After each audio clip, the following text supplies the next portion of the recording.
Hey, what's going on, everybody, and welcome back to my channel, Movie Files. Elliot back again with my weekly recap, breakdown, and review of the latest episode of Amazon Prime's Invincible, Episode 4, which was titled Neil Armstrong, Eat Your Heart Out. Now, at the request of Amazon, who gave me the early screener, they wanted the press to hold off on spoilers till Saturday, so if you haven't seen the episode yet, go check it out, enjoy yourself, and come back and join the conversation. But if you've seen Episode 4, you are in the right place, and we're going to break it all down in this spoiler discussion. But before we do so, make sure you're following me on all my other social media accounts, which you can find those links in the description below. If you are new to the channel, welcome to the community. Consider subscribing to the channel, and while you all are at it, make sure you hit that notification bell. That way you can keep up to date with all my new reviews. It would mean a lot to me if you all can like and share this breakdown review of Invincible Episode 4. Helps out the channel a lot, but also appreciate all the support. And in the comments, again, if you've seen this latest episode of Invincible, let's talk about it. Your pros, your cons, your thoughts, your theories about the weeks ahead, and let's just break it all down and have a fun discussion with this latest episode. So again, I did my non-spoiler review of the first 3 episodes a couple weeks ago. I am so in love with the show, and episode 4 continues that momentum. This show is fantastic, man. I mentioned in my review a couple weeks ago, I haven't read the comics. I'm going into this brand new. I've heard of Invincible, and everyone I've spoken to that have read the comics has said this is one of the best comic books of all time. And listen, based on these 4 first episodes, I'm so invested in this universe. In this 4th episode, just kind of a brief overall thought of this episode. It might be my favorite so far, besides obviously the first episode with that crazy ending. But this episode had more world building, more character development, opening the lore more to the Nolan and his mysterious aspect. We have Dark Blood and his investigations being exorcism and going back to hell, but being, the little mid-credit post screen. The setting the seeds for Robot and the test tube baby, whatever's going on there. I'm just so invested in the show, and I'm having such a great time. And again, just let me know your thoughts of this 4th episode. Let's break it down together. So as we recap this episode, we open up with a really interesting cold open that doesn't get addressed for the rest of this episode. We have this mummy resurrection, and if I'm not mistaken, because the screener doesn't have subtitles, but I believe the character name was Cowhor. Now, it seems like as the man who was worshiping this tomb and had his tattoo on his hand, he said that he will teach the world again what it means to suffer, and then he obviously comes back from the tomb when the tomb gets shut down.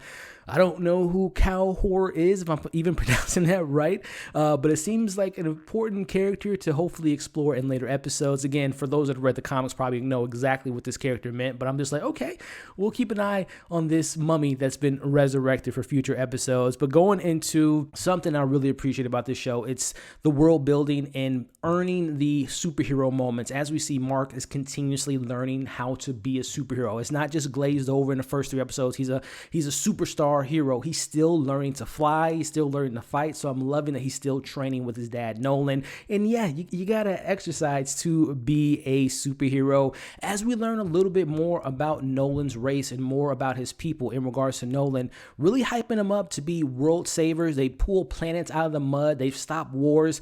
I don't know, man. Again, this is no knowledge from, looking up any of the comic book runs, but clearly we don't trust Nolan after episode 1 of him just destroying the Guardians of the Globe, or the Globe of the Guardian. But I don't know if his race are actually people that save planets. More so they might destroy planets. And I am to just theorize that maybe, Nolan has been on Earth so long to study the habits of Earth, even get a family to eventually learn Earth's defenses and eventually take them out. I don't know. That's just my thoughts. Again, for those that read the comics probably know exactly what Nolan is all about. But again, I just love this setup of how Nolan's feeding this information to his son, Mark, to really get him on his side. Once things hits the fan, who is Mark going to choose to save? His father or the world? Something to look forward to. But as we kind of go back into Nolan describing his love for his grandparents who raised him, which I would love to get like maybe a flashback episode of how Nolan was raised, how he was up, his upbringing. Was it truly love that his parents gave him, kind of the Clark Kent, Martha and Jonathan, how they raised Superman? Or was it completely opposite? Was Nolan like forcing them to take care of him so it could make it seem like he was raised by humans? Again, there's so much to explore about Nolan, but I'm loving the mystery of this character. But going back into seeing Debbie, we see that she's kind of on the fence about trusting her husband in regards to him keeping secrets. We see that Debbie's doing her research about Dark Blood and how he's able to find out the truth. And obviously we think that Debbie and Dark Blood will come to conclusion of who actually killed the Guardians of the Globe. And I'm loving that side of the subplot that we're getting with Debbie and investigating more and learning more about that character. And then we see the more of the relationship develop between Amber and Mark in this episode as they grow closer. They go on their first date. I'm just thinking in my head, this relationship will not end well, unfortunately, but we'll see how that plays out. But cutting back to Nolan, we see him make his threats towards Dark Blood, and they have their back and forth. I love moments of them being on screen together and seeing Nolan just kind of go in his office and float in the air. It's just like Dark Superman, or say Homelander, and with this being Amazon. But I just love their back and forth. And even Darkseid has a little moment that says, you know what, Debbie, Clancy Brown, who's just a legend, Debbie's already suspecting you of being a part of this murder. What's going to happen when Mark suspects you, which I can't wait to see that collision eventually take place. We catch up with the Mauler twin, which is the one twin that survived, and we know from episode 3, the kind of the ending of that is Robot helped the Mauler twins escape. For reasons why, I do not know, but we'll talk about the robot a little bit later. But we see the surviving Mauler twin creating a new twin, recreating this twin, and feeds him. And again, we see that robot observing all this going down. He's seeing this Mauler twin who can regenerate himself, which we'll talk about maybe the connection for robot using what Mauler can do to create whatever's in that test tube, which we'll talk about in a little bit as far as the ending there. But we catch up with the new Guardians of the Globe as Cecil leaves the blood on the wall to remind them, keep in check or you can end up just like the old Guardians. And we see Robot takes the blood of Rex. Again, we see him using Mauler for his regeneration purposes probably, and then he's taking the blood of Rex, which we know that he can use his powers to again give to that baby in the tube, or the man, or whatever that thing was in the tube. But back to seeing Mark landing his first kiss with Amber, and again, their relationship will not turn out well. But I love this, the kind of the beginnings of their relationship, but I know it's not going to end well for them. But we see Mark volunteers to go to the moon for a 2-week mission to protect the astronauts. We see Debbie gives him the classic superhero line in regards to you can decide what kind of superhero you want to be. We learned that Cecil actually wanted Nolan to be out of town so they can kind of investigate Nolan and his involvement with the death of the Guardians. But, Nolan or Cecil's like, we'll use this to our advantage and have, Mark go out to do this mission to test where his heart truly is.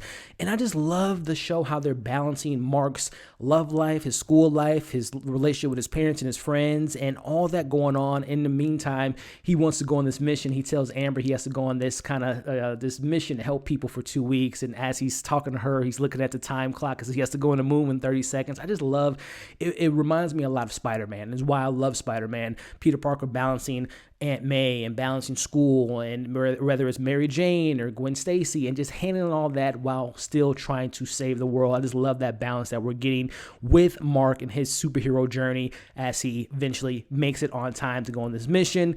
Cut back to Nolan working his magic with Debbie as he wants to get her off his scent and being involved in this murder. He brings up that I love you and I love our family, and she kind of falls for his magic working as they go on the vacation to Italy. As we cut back to Mark, lands on the moon. He's looking at pictures of him and Amber. He eventually falls asleep, which superhero duty number one, you never fall asleep on the job. Cutting back to Nolan and Debbie as Nolan tells Debbie that Cecil's, he's on to me. He suspects me to be a part of this, but you trust me, right? I would never do anything like that. As there's a dragon attacking Italy, and he's like, do you trust me? And Debbie says, yes, I trust you.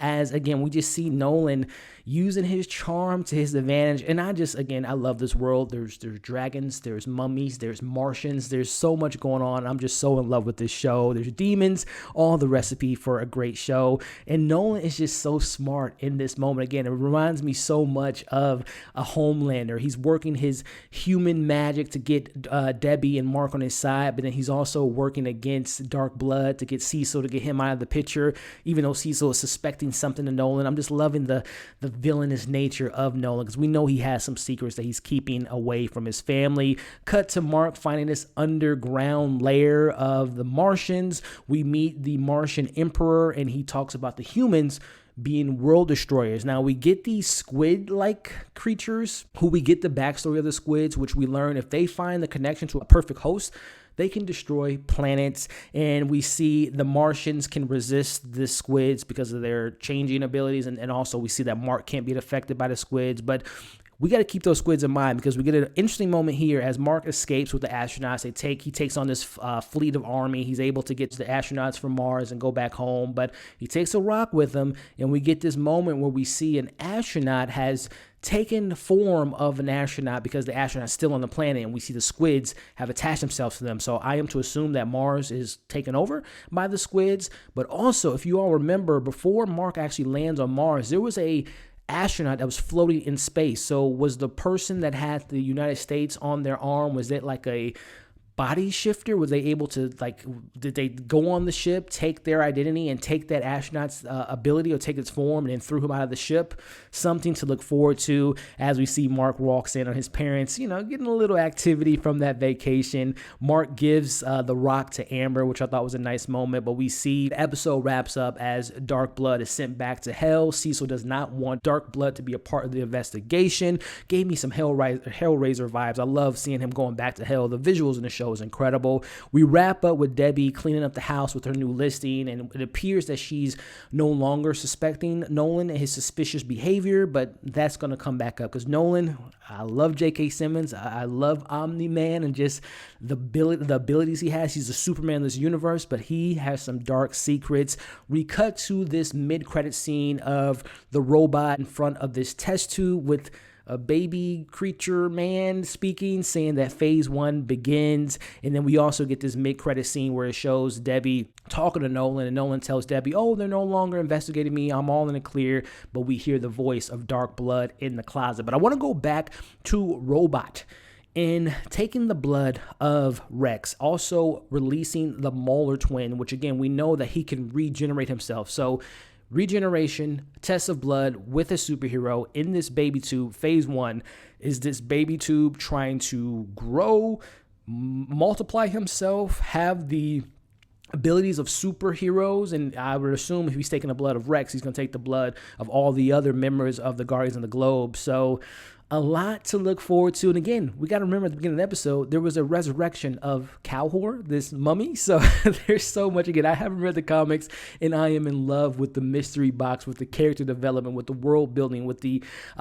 demons, the dragons, all the fun stuff the show has to offer. I am just loving this show. So guys, let me know your thoughts on episode 4, your theories, your predictions for the weeks ahead. Again, if you've read the comics, I've talked to people that have read the comics, said that so far this show has had some comic elements, but they've also taken some creative liberties in the show. So let's have a discussion. If you've read the comics, I still want to know your thoughts on this episode. Of course, don't spoil anything in regards to, what happens to Nolan in the comics is going to happen. Don't do that. But let's just have a conversation about what you enjoyed about this journey so far, as well as if you're fresh like me, let's have a fun time in the comments. As always, make sure to like the video, share the video. Again, shoot up the comments with your thoughts, your theories, your pros, your cons, and let's have a discussion. Subscribe to the channel, hit the bell. That way you don't miss any of my other content. I don't know if Amazon will always want us to do the press to do their spoilers the day after, but if so, I'll be back next Saturday talking about the latest episode of Invincible. With it being, I'm pre-recording it, so with it being Saturday, every single Saturday for another comic book property, Marvel, the Falcon and Winter Soldier, we will be live later today, 3 p.m. Central Time, talking about the latest episode of that show. So I'll see you then. Hope you're staying safe. Thank you for watching this video. We'll see you in the next one.